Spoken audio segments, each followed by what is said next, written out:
कैसा है, अमीर आदमियों के पास पैसा है, वो यूं समझो जैसे कुआं पानी का भरा हुआ है। अब पानी पक्षी भी पीते हैं, जानवर भी पीते हैं, इंसान भी पीते हैं और दूसरे जीव जंतु भी पानी पर निर्वाह करते हैं। पानी आवश्यक है जीवन के लिए, लेकिन पक्षी वहां तक नहीं पहुंच सकता, जानवर नहीं पहुंच सकते उस पानी तक, लेकिन इंसान में समझ है। इंसान उस पानी को अगर कुएं से निकाल के और बाहर किसी बर्तन में रख दे या किसी कोई पानी का हौद बना के उसमें पानी संग्रह करके रख दे, तो उसमें पक्षी भी पिएंगे, जानवर भी पिएंगे, इंसान भी पी लेंगे, पशु पक्षी भी पिएंगे। तो पुण्य हो गया कि नहीं हो गया? पुण्य होया कि नहीं होया? अगर सेठ साहूकारों के पास पैसे ज़्यादा है और उससे पैसे लेके गरीबों में दे दे, तो पुण्य होया कि पाप होया? पुण्य होया ना। इस प्रकार से इन बातों को अपने विवेक से और हमारी समझ से हमें सोचना चाहिए कि भाई ये हम जो करते हैं ये गलत तो नहीं है। अगर आपको लगता है ये गलत तो फिर नहीं करना चाहिए। तुम्हारी अंतरात्मा तुम्हें जवाब देती है। जब कोई भी काम आप करते हो ना, अपने मन से पूछ लिया करो। दिल को साफ करके जब पूछोगे तो अंदर से दो आवाज आती है। मन तो कहता है कर ले, कर ले, वो तो इंसान को भटकाता है, ले जाता है बुराई की ओर, लेकिन तुम्हारी बुद्धि कहती है ना, ये पाप कर्म है, नहीं ये गलत है, नहीं किसी का जी दुखाते, नहीं देखते। एक गरीब आदमी बेचारा 4-4 पैसे करके इकट्ठे करता है। किस लिए करता है? कि लड़की की शादी करूंगा, मैं किसी से लेने नहीं पड़ेंगे, खर्चा लगेगा, गहने बनवाने, कपड़े बनवाने, शादी में प्रीति भोज देना। तो वो बेचारा कब से लगता है, पैसे इकट्ठे करता है, दहेज इकट्ठा करता है, गहने बनवा के रखता है। अगर उसके घर में डाकू आ जाए और उसका सब कुछ छीन ले जाए, घर से निकाल ले जाए, कितना बड़ा पाप कर दिया, कितना बड़ा पाप कर दिया।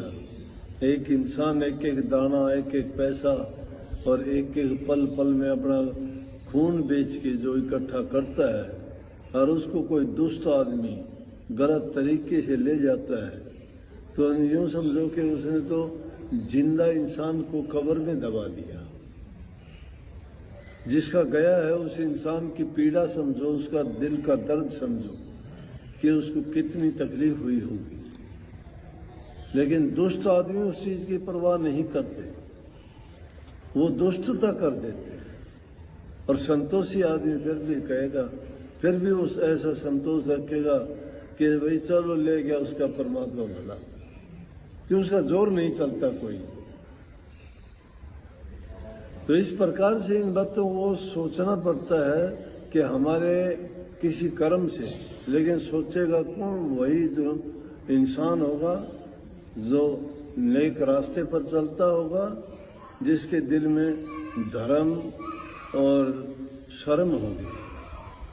3 चीजें धर्म है, शर्म है और कर्म है। कर्म धर्म के अनुसार जो करता है वो शर्म वाला आदमी तो ठीक है, बेशर्म आदमी जो होगा ना, वो जो है धर्म के खिलाफ काम करेगा सारे के सारे। और उनको दुर्बुद्धि कहो, कुबुद्धि कहो, राक्षस योनि के कहो, पापी कहो, दुष्ट कहो, कुछ भी कहो, धृष्टता करेंगे। दुष्ट आदमी चाहे कहीं भी, चाहे धर्म से बन जाएगा, वहां जाके भी वो ऐसा ही करेगा। समझ गए? तो अपने जो बुरे ख्यालात है ना, इस दिल को भी सैनिटाइज कर लिया करो। सैनिटाइज का सुना होगा ना तुमने जिक्र काफी। बाहर का सैनिटाइज तुम कोरोना को भगाने के लिए सैनिटाइज करते हो ना, दिल का भी सैनिटाइज करा करो। इसमें जो दुष्ट विचार भर रखे हैं उनकी सफाई जब तक नहीं होगी तो वो हमें बर्बाद करता रहेगा, कुपथ पे लेके जाएगा हमारे से दुष्टता धृष्टता करवाता रहेगा, तो कोई भी काम करते हो सोच के करो, समझ के करो, बुद्धि के साथ करो। बुद्धि पर जो कसौटी पे सोचोगे तो जरूर तुम्हें उसका अच्छा जवाब मिलेगा। जो आदमी धैर्य और शांति रखता है ना, उसके सामने उसके विचारों में अच्छा फैसला होता है हमेशा। पानी में अगर गादड़ है, पानी में गादड़ फैली हुई है तो कुछ दिखाई नहीं देता, उसमें मिट्टी और वो गादड़ापन दिखाई देता है। लेकिन उस पानी को कई देर तक छेड़ो ना, चुपचाप छोड़ दो उसको। थोड़ी देर के बाद में पानी निथर जाएगा, गादड़ नीचे जम जाएगी, पानी साफ हो जाएगा। इसी प्रकार से कोई भी जब घटना होती है, कोई बात आती है, कोई समस्या आती है, तो उस टाइम पे तुम भी उस पानी की तरह से शांत हो जाया करो। कुछ समय के शांत हो जाओ तो तुम्हारा हृदय भी उसी प्रकार से पानी की तरह से, उसमें कमी जो होंगी वो नीचे बैठ जाएंगे और उसमें भी सत्यता और सफाई ऊपर उसी तरह से नितर के आ जाएगी। अगर कोई कहता है तुम्हारे बारे में कुछ बोलता है, बोलने दीजिए, शांति करो। इसका मतलब तुम कुछ तो हो, तुम्हारे बारे में कोई बोलता है। जो कुछ है ही नहीं उसके बारे में कौन बोल रहा है। हमने सीधी बात कहते हैं आम भाषा में, बोला रोवनिया में रोया जाना, गावनिया में गाया जा नहीं सका, के करना। सीधी बात कह रहे पे बूढ़ी मैया थी, उसका लड़का गुजर गया। उसका लड़का गुजर गया तो महात्मा के पास गई, जाके कहने लगी, विलाप करने लगी, बाबा जी मेरा पुत्र था, बहुत अच्छा था, बहुत प्यारा था, बहुत वो जो गुजर गया, मुझे शांति नहीं है। बोला क्या काम किया करता हो?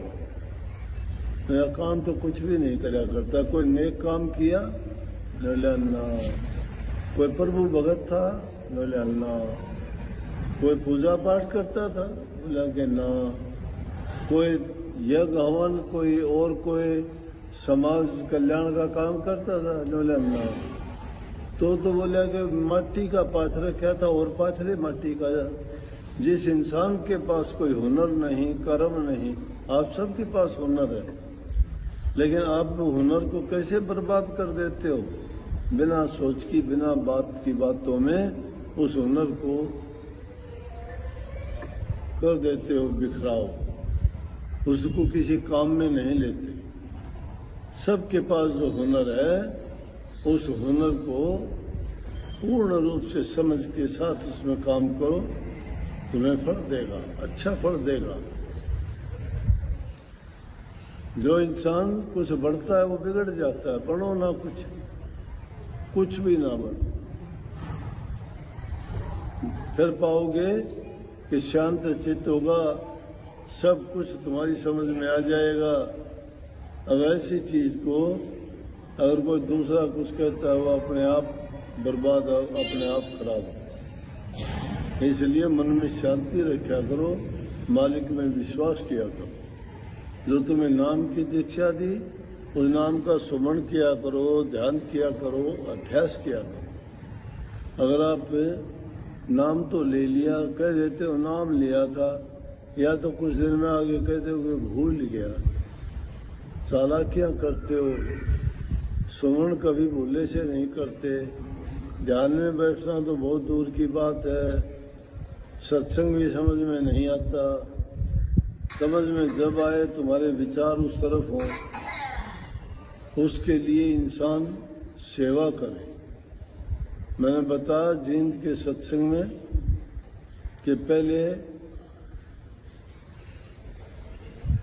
तन की भक्ति करो, तन की भक्ति, तन से सेवा करना। फिर नाम की भक्ति करो। गुरु ने नाम दिया है, उस नाम को किस तरह से कमाना है, उसका सुमरण करना, ध्यान करना। और गुरु भक्ति